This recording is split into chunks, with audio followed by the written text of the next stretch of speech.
Thank you, Gopa. I was actually expecting literature students, but if you have business students, I feel that there wouldn't be any major mismatch, because when it comes to writing a series like Sati series, it is all about women's leadership. And when I say women's leadership, I don't believe in uh, treating one particular gender as a victimized, oppressed group, but looking at them as in, where did we derail, where do we stand, and where do we move forward to? Because every journey of a person, an individual, and group, a community, a country has certain things that are embedded to it. And while we might find reasons as in why, it is futile to challenge, but the best thing to do is figure out what's next. How do we take ourselves ahead, and how do we change things? So the Sati series is actually a manifestation of that, where Sati is actually, this is the Panchakanya series. Panchakanya are Ahalya, Kunti, Draupadi, Mandodari, and Tara. These are, when the epics were written, these five women were, there is a sloka which calls out these five women as the purest that is available in the epics. And these five women, it is said that if you take the names of these five women or follow the journey of these five women, or if you are as pious, as chaste as these five women, then you become a very spiritually enhanced human being. You become a very powerful human being. Now, I think all of us know the political connotation of the word sati. Now, these in the sloka of the Puranas, Ahalya, Kunti, Draupadi, Mandodari, and Tara are, are said as Panchkanyas, and they are named as satis because they are the purest. Now, Panchkanya, the word Kanya, has been translated by scholars, not by me, by very, very learned scholars, as virgins. So these five Kanyas are actually called five virgins when translated in English. So try to look at it this way, that Ahalya, Kunti, Draupadi, Mandodari, Tara are the five virgins. You may or may not know enough about Mandodari and Tara, but probably you know about Ahalya, that she was suspected to have cheated on her husband with Indra, because of which she was punished and she was reduced to a rock. Till Rama came and stepped over her and she revived. She went back to her original form. Kunti has had her children from different devas. Draupadi, five husbands. And still these women are called Panchkanya.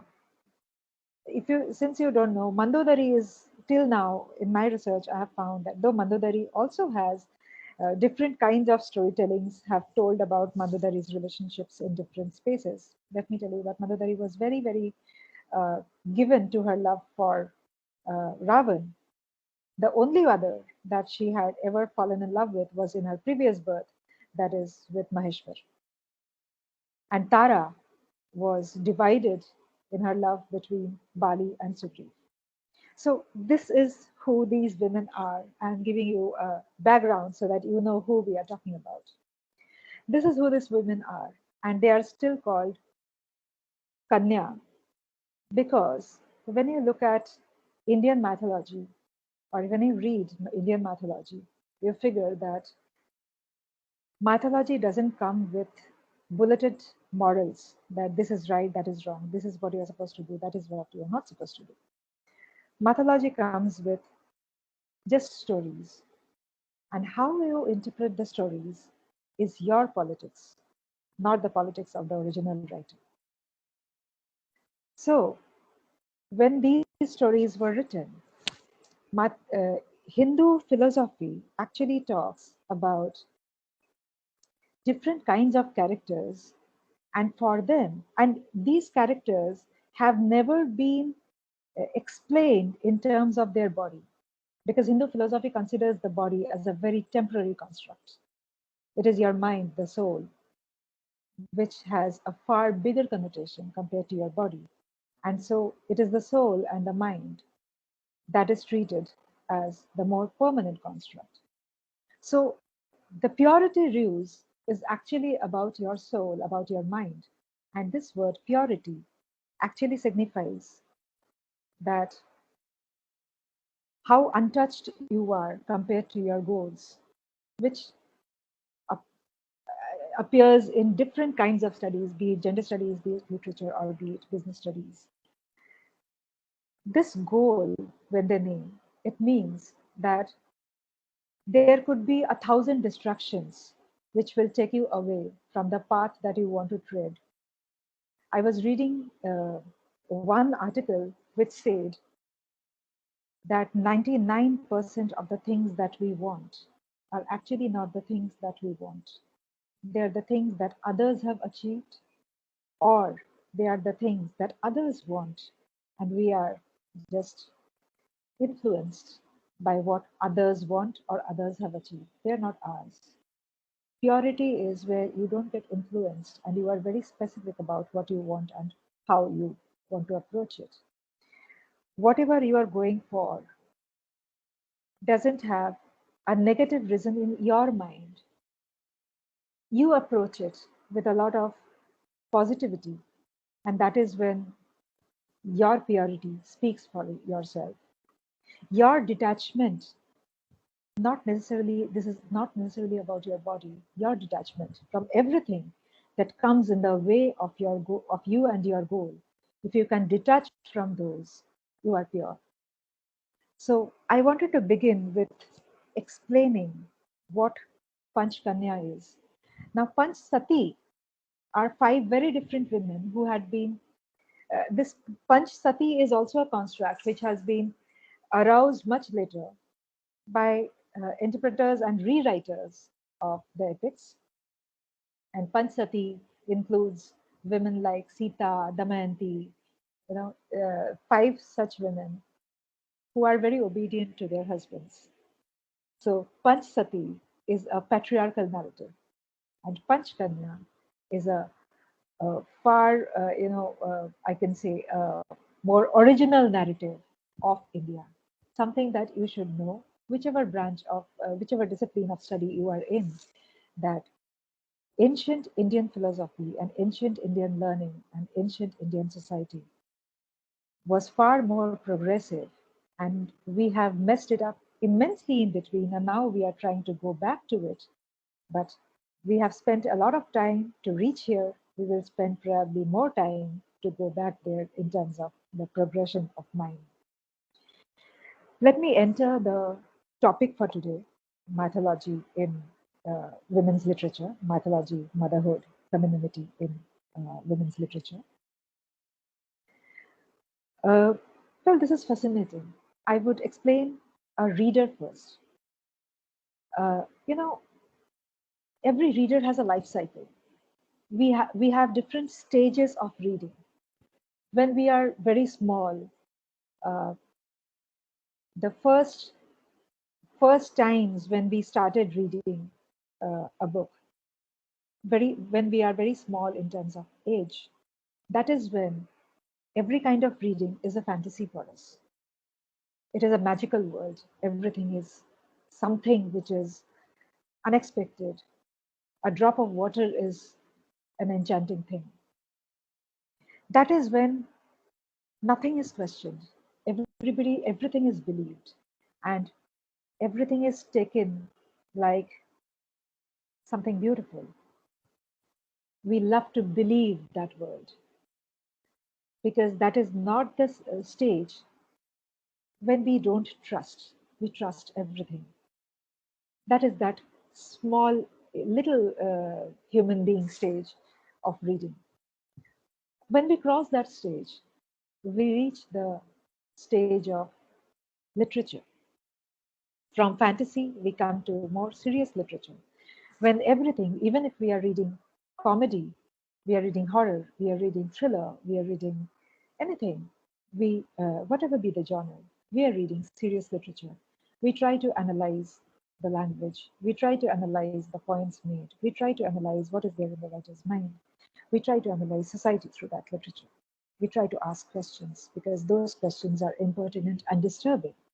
The work of literature is that to raise some kind of discomfort, to uh, make you feel that something is not right and you want to correct that something. How you correct is again the politics of each individual. The story is said from the perspective that there are certain things that are uncomfortable in the world, and those things should be pointed out. So, the phase of literature is the largest phase in our lives where we spend a lot of time, we accumulate a lot of questions. Those questions don't often stay in our subconscious to be able to come out exactly at the tip of my brain or at the tip of my mouth, but they get stored in my subconscious.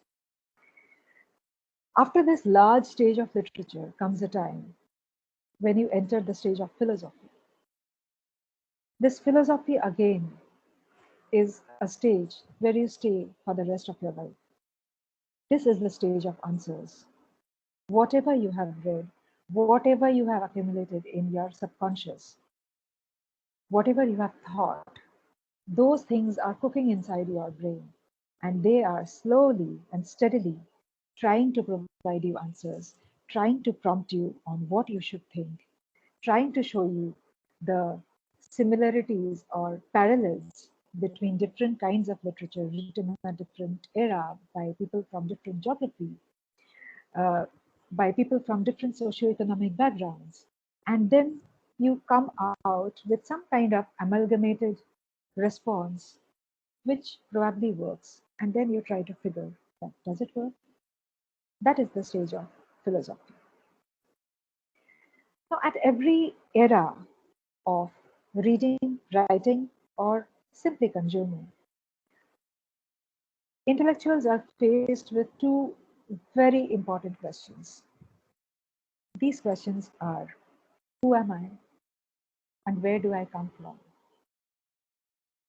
At that stage, when a child is reading fantasy, they look at life from that magical perspective. And at some point of time, that fantasy is broken. It's a root shock. That fantasy is broken. That child's who am I and where do I come from is broken. To be reshaped by the literary phase where certain certain discomfort, certain not so agreeable, not so happy things are also accepted as this is a part of being who am I, part of the answer of who am I. And probably these all things go into who am I and where do I come from. When you enter the philosophy phase, you find that who am I and where do I come from is covering a far bigger perspective compared to the phase of what you considered in your phase of literature, because that is when you refuse to restrict yourself to uh, one room, one house, one family, one clan, one surname, one name, one color, one gender, one country, one continent, one planet. You go far beyond that because you want to find your relevance in the bigger perspective, in the broader perspective. You want to find yourself as an element which is in sync with an universe and in sync with the maker of the universe. You try to find God in your own way, in things that you do, in things that others do, in things that you perceive as beauty. So, in your quest to figure out who am I and where do I come from, obviously, standing in 2021 today, I would look behind to figure out who am I because I was born on a particular date, which dates back. So I have no other option but to go back to history and try to figure out who am I. Now, when we go into history, we try to look at who am I and where do I come from various aspects. It could be literature, which tells you stories of different era. It could be geography, which tells you about different boundaried places, places bounded by political or otherwise boundaries. It could be environmental, where the flood changed something and the volcano changed something. It could be political science. It could be many such anthropology, psychology. There could be many such branch of studies for you to consider. Uh, how do you source the answer to your question, who am I?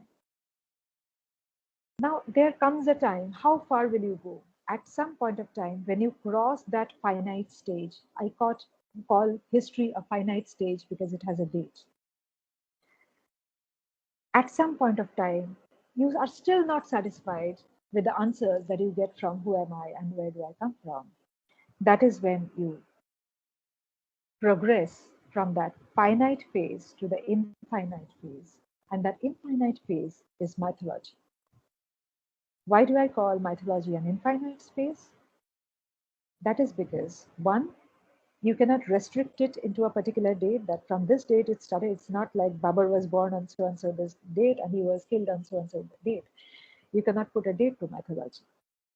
Secondly, something that appeared in, or something that um,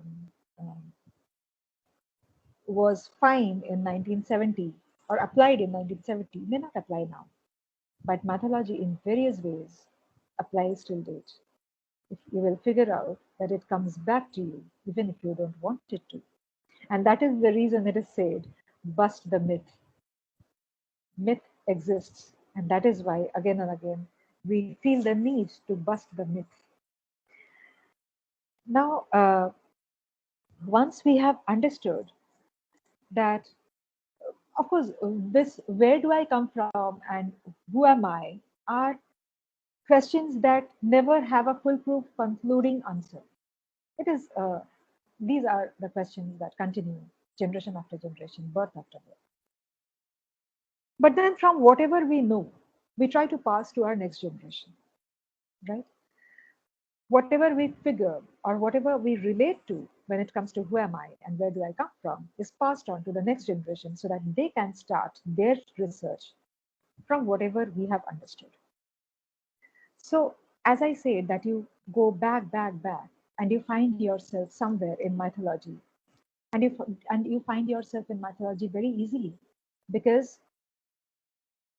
uh, there are a vast number of characters and there are a vast number of stories which will give you instances which are philosophically, metaphorically, or actually very close to things that we are handling today. Just like I told you that these five women are being told that purity is not about body, it is about mind. We are fighting that out today in the discourse. When so many years ago, someone had written a sloka in Sanskrit which said women's purity is not about their body, it's about their mind. So, this is the way mythology keeps haunting you at various stages. But in the way, there is, of course, a oral storytelling tradition in every culture, and in our culture, it is the strongest.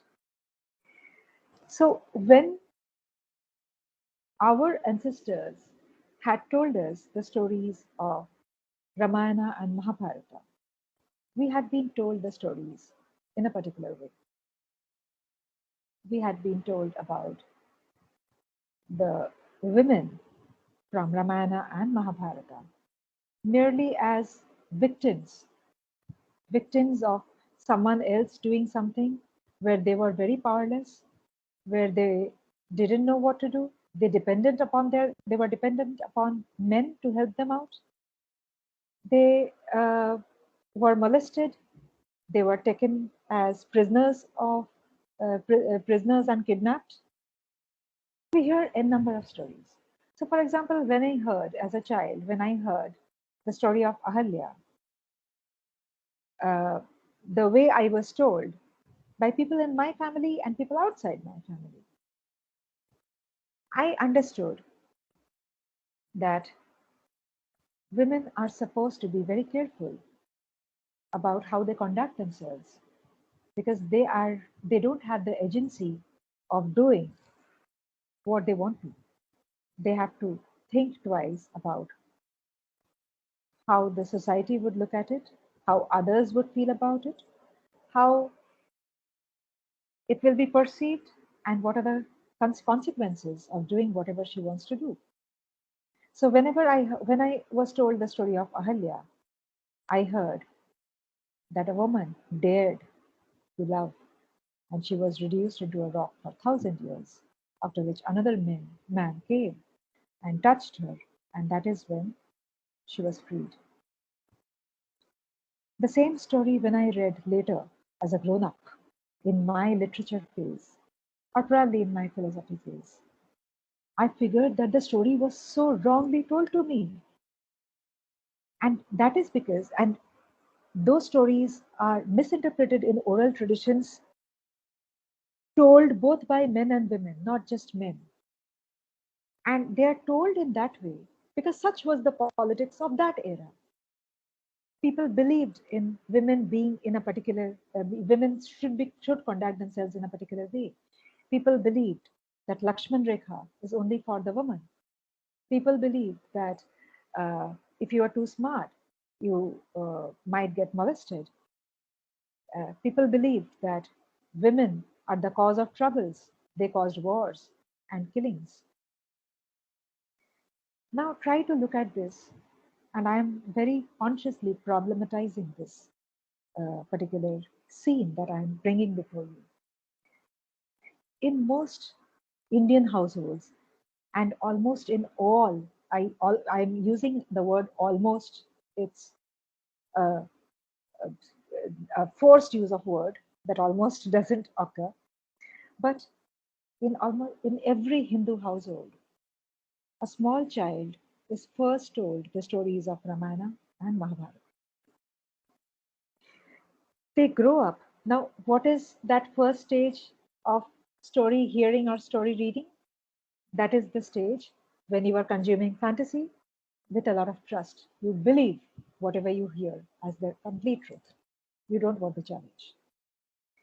That stage, we are giving our children the stories of Sita being kidnapped by Ravan, and she is waiting for Ram to come and free her. We are telling the stories of Draupadi's uh, disrespectful treatment in the court. And since I'm talking about a child, I'm not consciously using the word molestation. We are talking about Ahalya turning into a stone. And we are also talking about Krishna, the magician, Arjun, the great warrior, Karna, the tragic warrior, Bhishma, the great vow taker. So we are pushing our children to grow up at that stage to believe in the uh, strength and power of one section of the society and not look at the other section of the society. They are growing up with that in that stage when their tendency is to believe everything and believe in that magic. They're growing up with faith in the strength of one section of society. The other section of the society is being perceived as victims, as the the ones that don't fight, as the ones that are weak. So they grow up with the pride and with knowing that the real heroes were Arjun and Krishna and Bhishma. Now, this is coupled by a very myopic understanding of war. I say this because both Ramayana and Mahabharata climax into greatest wars, right? But the children are not taught or they don't get to see how war impacts each and every story, each and every verse of both Ramayana and Mahabharata. Not every war is about killing, and not every war is about swords and bows and arrows. There are a lot of wars which are fought from women, from between men to women, women to women, humans to animals, humans to tribes. Uh, Tribes is a wrong word. Humans to or different tribes fighting against each other, different kind of communities. It could be Rakshasas, it could be uh, Danavas, and then there are Aryas and Dravidians. So that is the way we look at war, where people are killing each other, slaying each other. But what led to this devastating people killing war? Most of the times, when we are children, we are told that the war happened because one woman did something which brought immense destruction. But war is not about just the sword and the bow and the arrow. War is not just about battlefield. War is also about the different interpersonal politics that was getting negated, nullified, or discussed or discoursed at different levels. Ahalya's battle for what she wanted, what she felt she was deserving of, was a battle which is never treated as a battle. You will hear, and even if I look at the tendency of looking at men only as warriors and heroes, I would like to bring to your notice women like Chitrangada, who was a warrior woman and the only woman who had defeated Arjun. Nobody else did. But her story, I can give it to you in writing, that you were not told when you were a child. So this is where we had started deflecting, and a lot of things started happening after. The battles beyond sword were never told to us. So if you ask a child, in fact, I did ask my child that who is your favorite character from mythology? And he said Sita. And I asked, why Sita? He said, because she obeys Ram. This is what they grow up with. They grow up with the expectation that women must obey.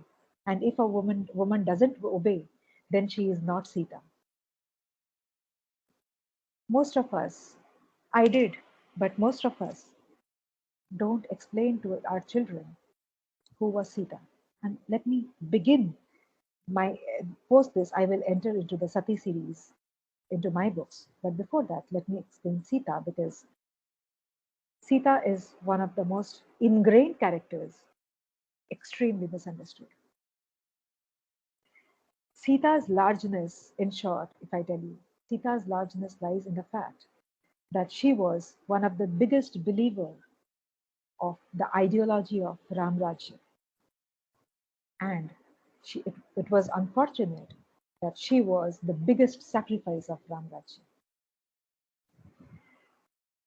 When Ram Rajya was established, she was asked to go for an Agni Pariksha. And Ram Rajya, as much as it calls itself Ram Rajya, don't be fooled that Ram Rajya was the dream of Ram alone. Ram Rajya was a dream and manifestation of both Ram and Sita. When Ram Rajya happened, their joint vision was that it will be a people's country. People will decide, people will have the ultimate say, and the king, queen, and royalty will be answerable to the people. So when the first Agni Pariksha was demanded from Sita, she willingly went through it. Ram didn't need an Agni Pariksha for Sita. If he needed an Agni Pariksha, he could have discarded Sita. He needed to make a statement by defeating Ravan, right? He had made it. He could have discarded Sita. He could have said that you are impure now, I will not take you back. He didn't need her to go through that Agni Pariksha. This was again a joint decision because they wanted to stay true to the people. who wanted to know whether Sita had left any part of her mind in Lanka. And that too, why? Because Lanka was Sonaki Nagri. Lanka was beautiful, a more beautiful city. If you have spent 5 days in a 5 star and come back home, someone might ask you at your home, do you miss the 5 star luxury? Sita went through that Agni Pariksha willingly for the first time, but in the second time, she didn't allow that Agni Pariksha.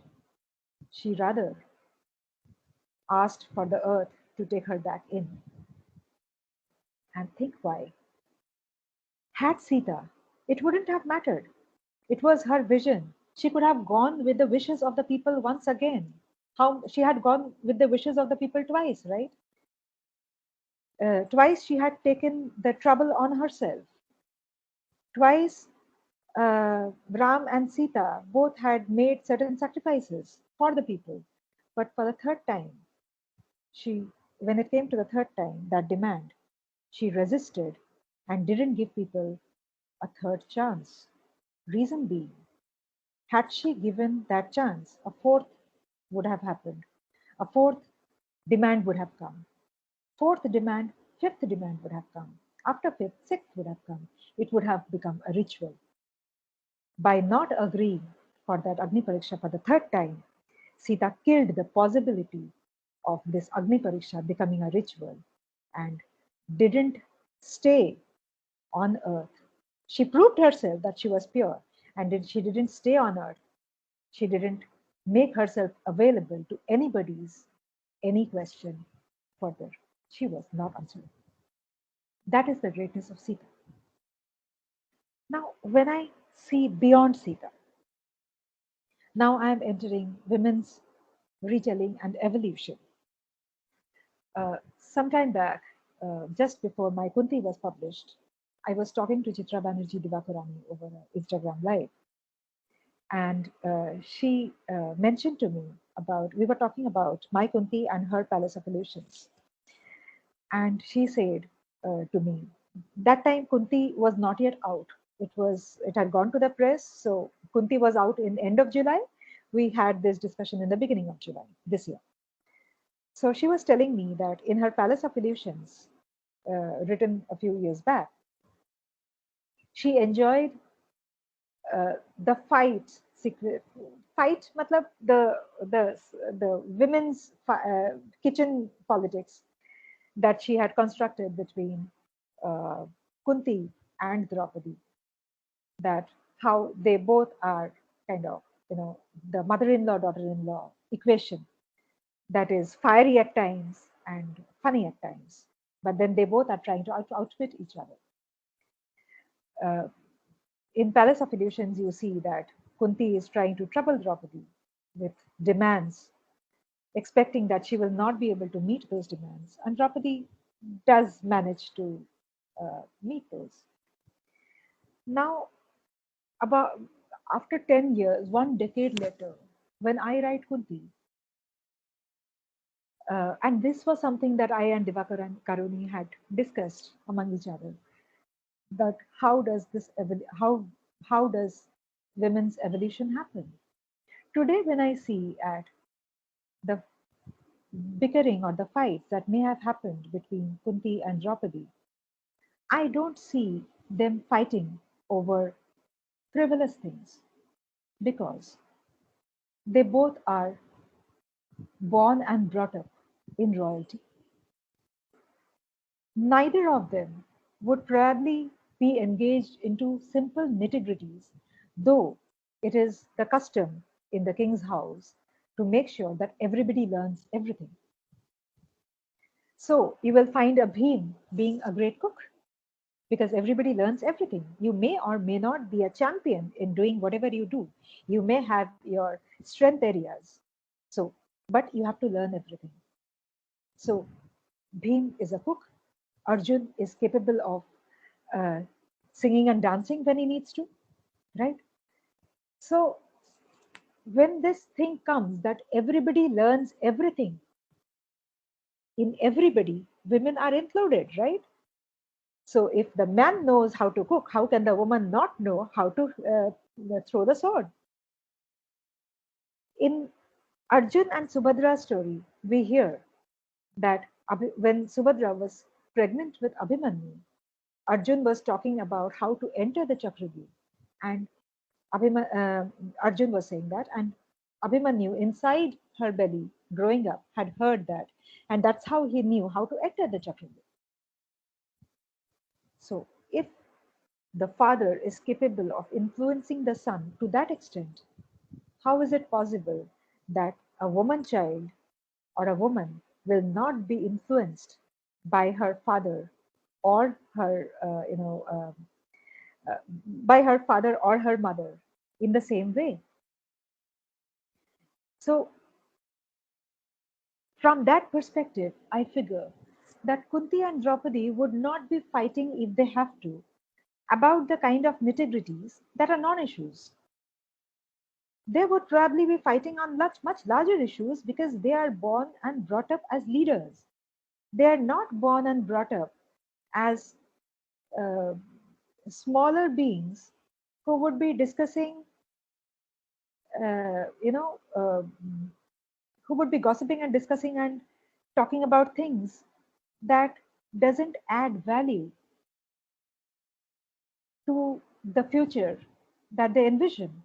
And if they do, if they engage or indulge into such gossips, why would they be called Panchakanya? Then they are any miscellaneous woman of that time. So there must be a far larger discourse between Kunti and Draupadi, and if they disagree, the reasons of disagreement would be far bigger. So when you right now Kunti is out and Draupadi will be out next year, but when you see Draupadi of today, which I have written, of course, it's more relatable to these times compared to Divakurani's, which was relevant to the year on which Palaces of Illusions was published. You will find a growth in women's politics. And that is how the understanding or the gender studies in any kind of environment can evolve, can be studied, can be taken as a case study to move forward and understand that both men and women don't need to fight every battle. Battles can be selective. And I say this battles can be selective for a very specific reason. And this again implies very strongly to students of business studies, because here I will use a word called ambitious. Kunti, I was talking to one literature festival, and that was when Kunti was not yet published. And they asked me, how do you, how are you looking at Kunti? Is she a benevolent mother or she is manipulative? And I answered that Kunti is ambitious. It took me a very intellectually draining phase to release Kunti from that word manipulative and replace that word with ambitious. And I'll tell you why I did that or where it comes from.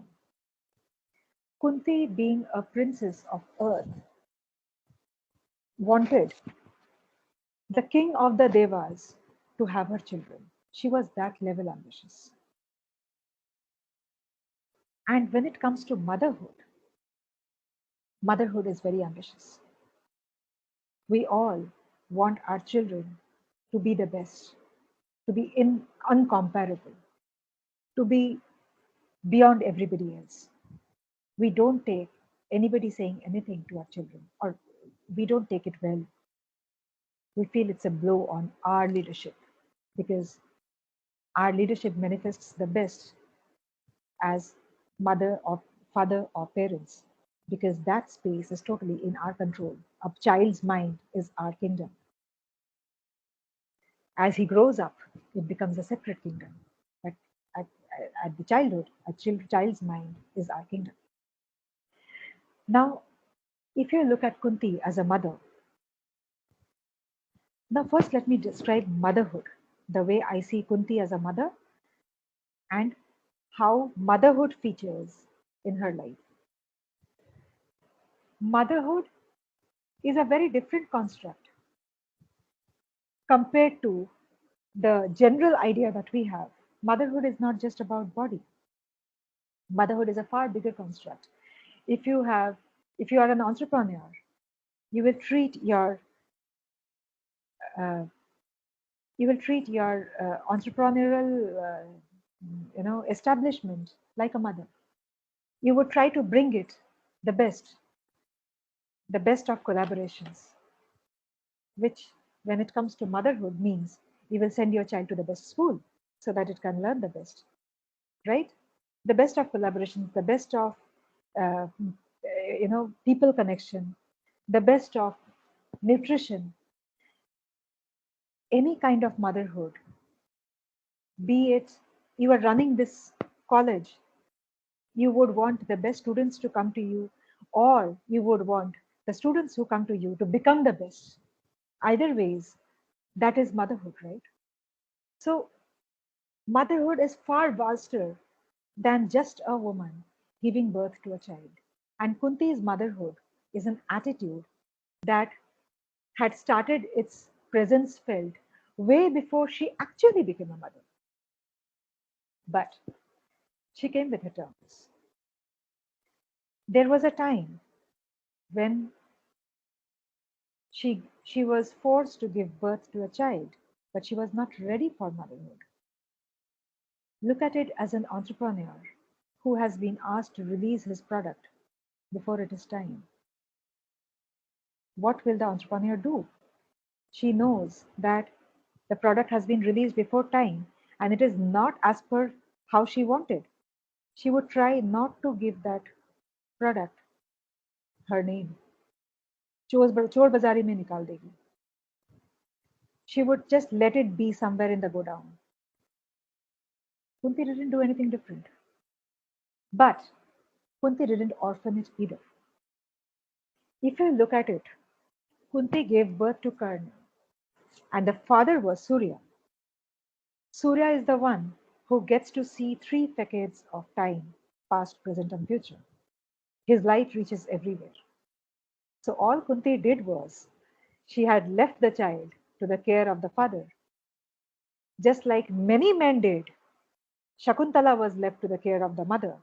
Dushyant was left to the care of the mother. There are many such instances where the child has been left to the care of the mother. But every time the mother left, we have raised an alarm. If you read Kunti, or if you have ever been told the story of Kunti, if you have whatever little you have heard about Kunti as a child, you must have heard that Kunti was cruel because Karna had a tragic life. Let me tell you, Karna didn't have a tragic life. He walked in while Arjun and Pandavas were struggling for their lives and running from pillar to post to save their dear life. Karna walked in one day with his strength, of course, got friended by Duryodhan, and walked out as Angaraj. Karna is not tragic, but it has been told to you that Karna is a tragic hero because he had been abandoned by his mother. His mother didn't abandon him.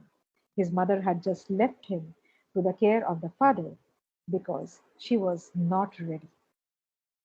Something which all of us do in our motherhood systems when it comes to the very direct motherhood relative motherhood construct, which is about human beings.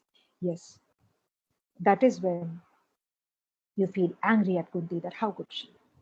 But she hadn't done too much of blasphemy. Now, when you look at Kunti's ambition, as I say, that she was so ambitious that being a princess from earth, she wanted the king of heavens to father her children. And she was not the kind of mother who would make everything available to her children. She wanted her children to grow up in a way.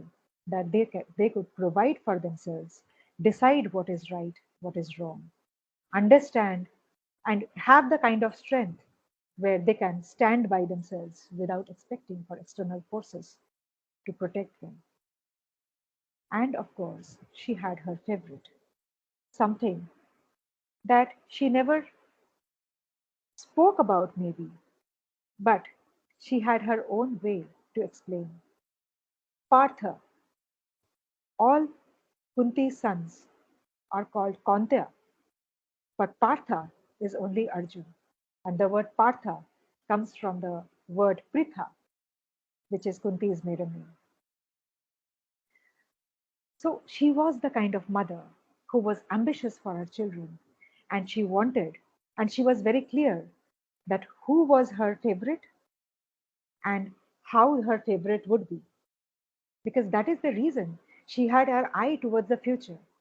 She was not the woman to only look at her present, that right now I should have all luxuries. She was the one to think about the future, to have an eye at the future, and know that my son would be the legendary warrior who would be the biggest considered in the epic of Mahabharata. That was her ambition. And she was absolutely apologetic about seeking that kind of a future and naming that as her ambition, naming that child as her favorite. Now, before I end, it's already time. Before I end, let me tell you something which is very, very uh, personal to me. This is a very, this is a personal story that actually happened in my home. My child, uh, one day, there was some vaccination happening in his school. Those days, the children used to go to school, and my child happened to go to school.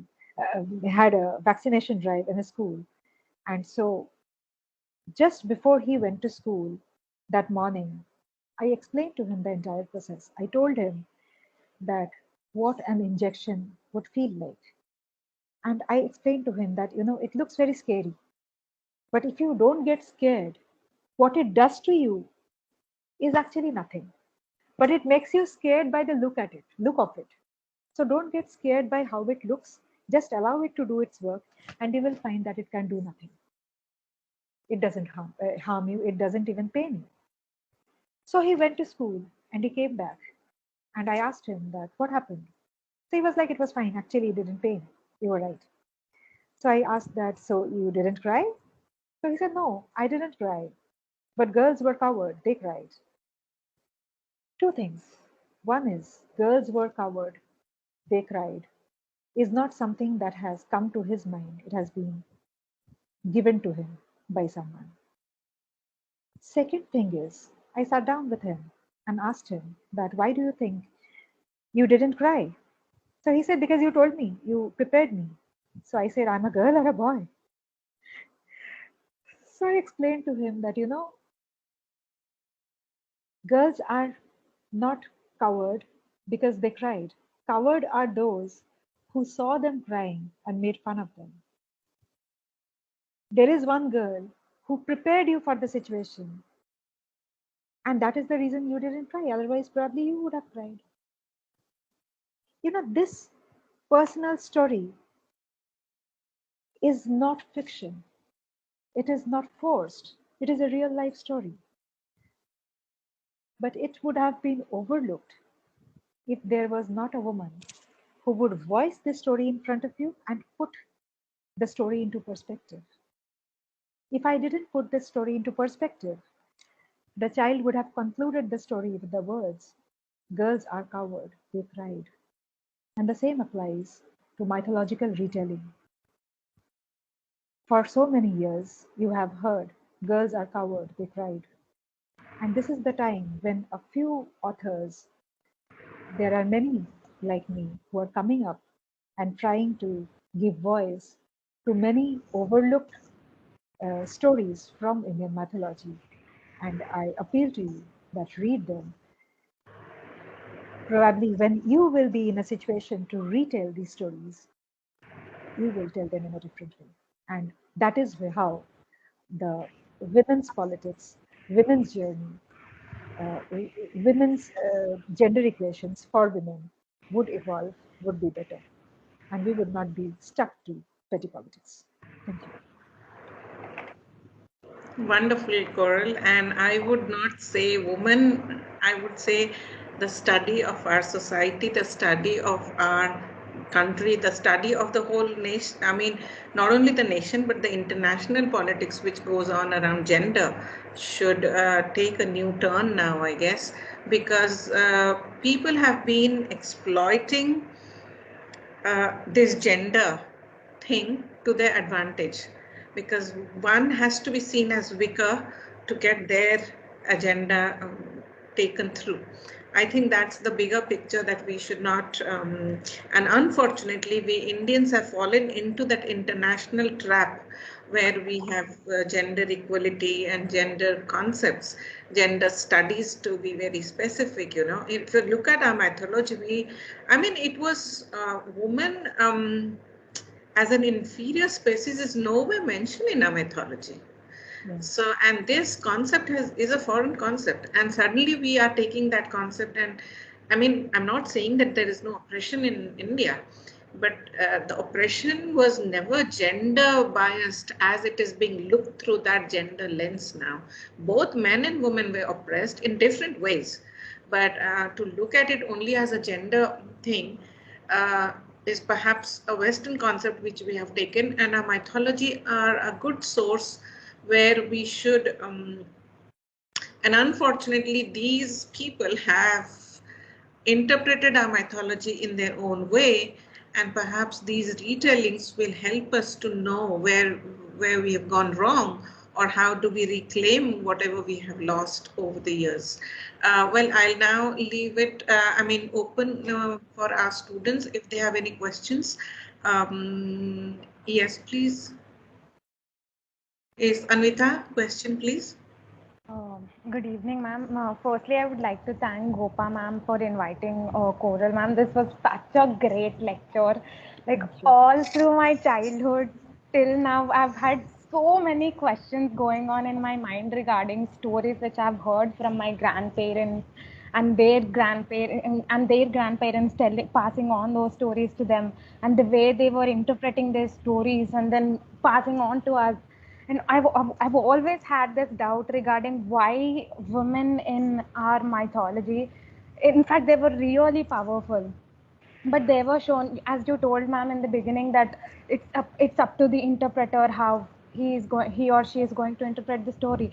And the stories got interpreted over a period of time. Stories got interpreted in a wrong way, in a misleading way. Like women were actually really powerful. They were not. I've always had this question why people would come and tell us stories telling that okay, there was this woman who was the reason behind a war going on, because of this thing, because of this kind of act which this woman did, which this or that woman did, the war took place. But it was not that. There were so many answers to my questions today in this lecture. I would just like to take an opportunity to relate what I started hearing through from the beginning of my childhood and what I have realized right now. So I've always had this question why Shikandini. So in Mahabharata, Shikandini was one integral part, but I believe she has really talked very less. Like she's talked, there are very less instances about Shikandini. Like I was always told that women in mythology or women in ancient times would never go to war because it was not their duty. Women would just sit in the palaces and just tend to the wounds of men. But in reality, it was not that. Like there was Shikandini who was brave enough to learn, to learn how to deal with weaponry. She was a warrior, and the promises she took and the vows she made were also equally great, equally great to what men in mythology made, to the vows men in mythology made. And also there is other thing which you also discussed about Sita in Ramayana, right? So when I was young, I was told that Sita was very weak. Sita was just a heroine in a story where Rama was portrayed as a hero who would always come to the rescue of Sita. But in reality, it was not that. If Sita was a weak heroine, why would she, in a tender age of 5 or 9 years, would go into her palace and just directly pick up the Shiva Dhanasa all by her own, just to pick up a ball, which even Ravana couldn't do when he was considered one of the most powerful Rakshasas in the whole history. Ravana couldn't lift up the, but Sita lifting up the Shivadhanasa is talked very less, right? No one, people barely talk about Sita being so powerful and so independent, thinking about Ramaraja and all. So this lecture was really, really interesting, ma'am. Thank you for making it such a great lecture. Thank you, Thank you, thank you, darling. Anita. Thank you. Thank you. I think Coral deserves it. There's a question which I would like Coral to answer. Two questions, in fact. Vishal is asking, ma'am, what books do you plan on writing in the future? She has loads of answers for you. Nandini's question is, to what extent can we get inclusive and accommodative of equality, and how so, just so that the generations to come do not bear the burden of these disparities? First of all, there's no disparity. You should come with the premise that there's no disparity. But anyway, this is my wild way of thinking. I'll ask Coral to answer your question. Yeah, the first question is okay. The answer to the first question is that Kunti released this year. So next year we will come up with Draupadi, then Mandodari, and then Tara. And other than Sati series, I'm working on uh, actually it's a semi-fictional account of ghost stories from Bengal, from different turbulent phases of Bengal. Uh, we have uh, we have come to this country during the partition from Bangladesh. So Bangladesh to establishing ourselves in West Bengal, and different phases of different political phases that has happened there on. Our family has amazing stories from there, so I have fictionalized it a little bit, and there is nobody to scold me on that because my grandfather is no longer. He was the only one who had told me those stories, so he is no longer there, so he can't scold me about writing them, and he can't even claim copyright, so I'm writing. What is the second question? I didn't get. Second, she's asking, Nandini is asking that how do you think the coming generations will bear the burden of the disparities between the gender? How can we be inclusive, or how can we be accommodative of equality? That's the word she uses. Okay, that's a very good question. What's her name? Uh, Nandini, Nandini. Nandini Nandini. Sharma. Nandini, thank you. That's a really great question. In order to be inclusive in society, don't think society, first think home. Because you will figure out there are so many different ways.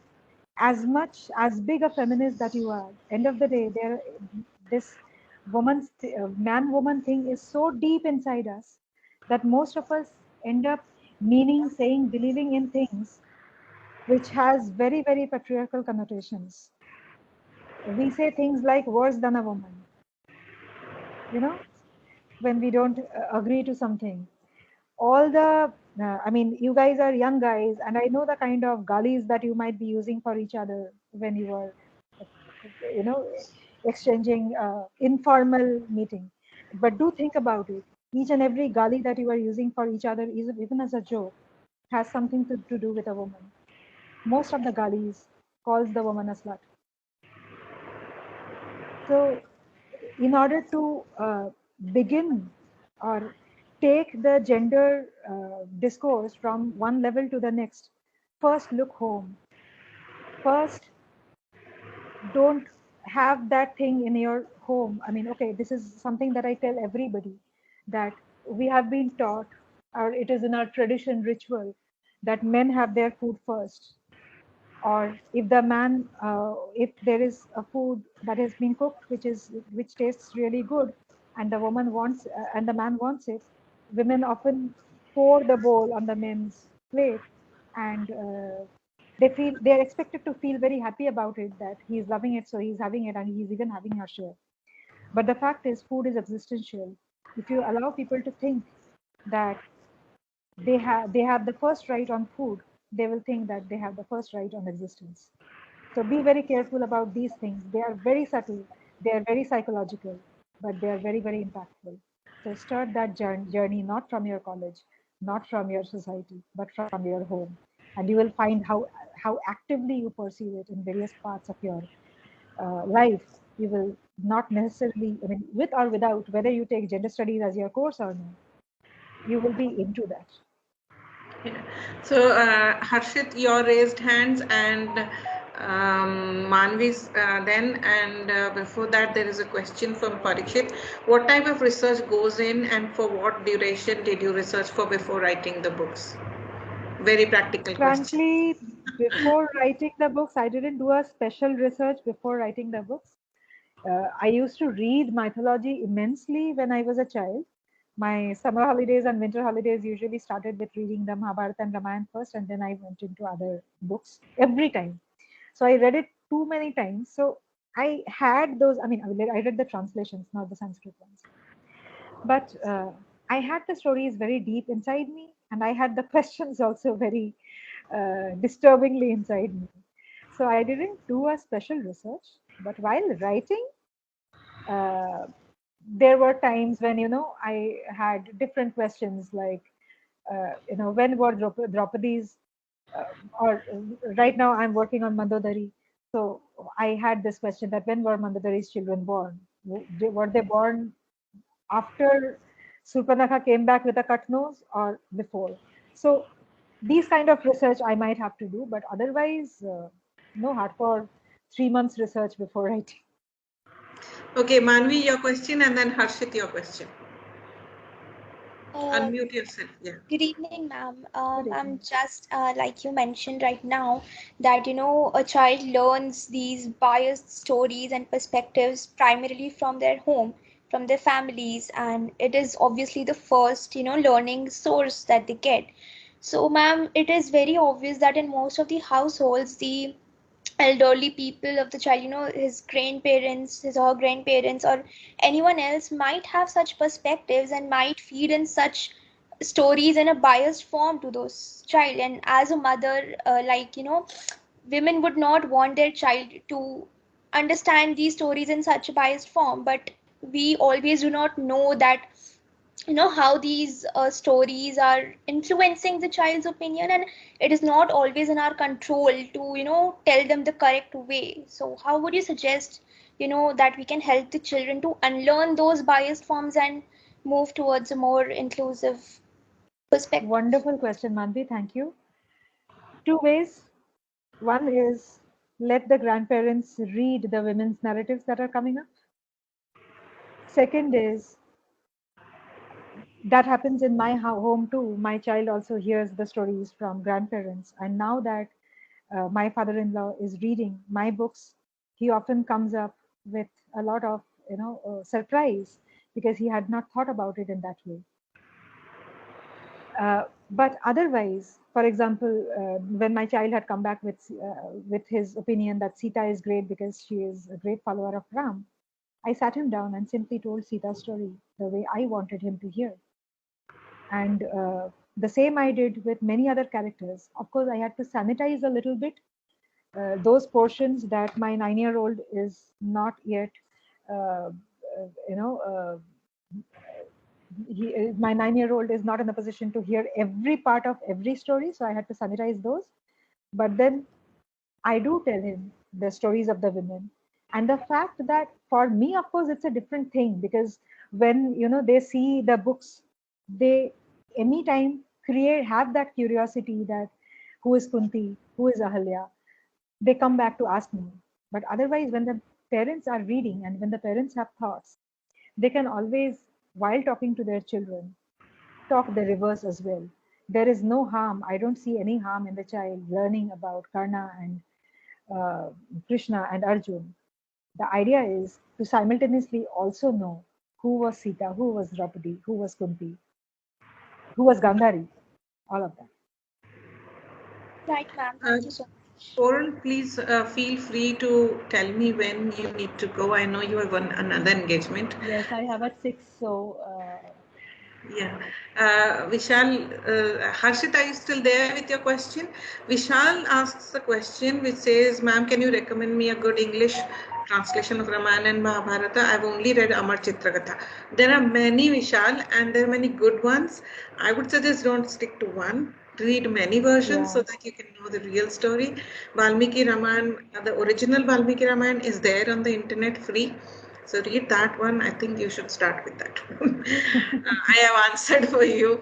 Yeah, thank you so Mahabharata, much. there are plenty. And then you can come up with your own version of Ramayana and Mahabharata one day. Um,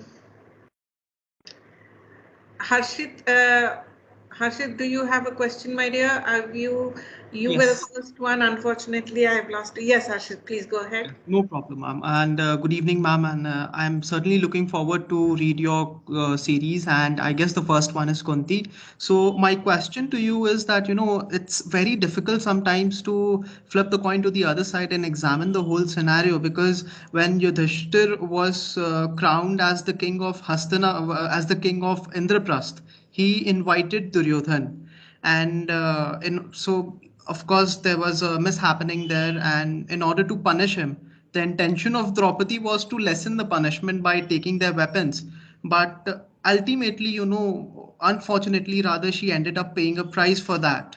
And which woman would want to have five husbands? Of course, when she was being born out of a fire, she was getting a lot of blessings as well. So she was wishing, like, my husband should be deep and he should be knowledgeable. So she got five husbands. In Hindi we say this is niyati. So don't you think this is victimization Victimization of whom? Of women. of Draupadi? Like, she certainly didn't deserve such a miserable life. Actually, her intentions were pretty. Okay, why do you call her life miserable? Like there are many men who married, who had, I mean, Dashrath had three wives. Do you think Dashrath Yeah. was miserable? No, no, no, Dashrath wasn't. I do get your point, but there's one thing that when she had to pay a big price, because when she was mistreated in the court, like, Hmm. that was something which was not supposed to happen. Okay. See, when it comes to ill treatment, that can happen to, that has happened to many, right? In this, now in these two epics, you will find that this ill treatment. Okay, you think that Draupadi's ill treatment was victimization. How would you take Ekalavya? That was also victimization, right? So victimization didn't Yes, just yes, happen for yes, women. It happened for yes. men. It happened for animals. So, that is the reason I had said that the philosophical literature is so vast that we look at it from certain, certain filters, and we get to see only a little bit of it.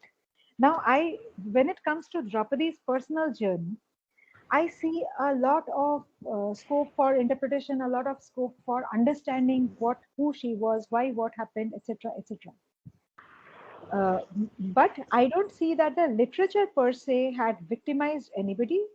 It has definitely told stories, and these stories are very, very powerful, and each person followed his or her own dharma. Even Duryodhan went to heaven. He didn't have to, take that journey to heaven. He died and went straight to heaven because the reason given was that he always had stuck to his own dharma. He never deviated.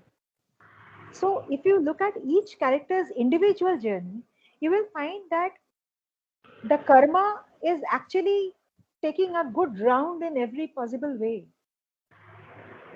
When I look at Ravan's, fight, I see that there is a splendid fight between, I mean, what you talk today as reservation, right? Or nepotism for that matter.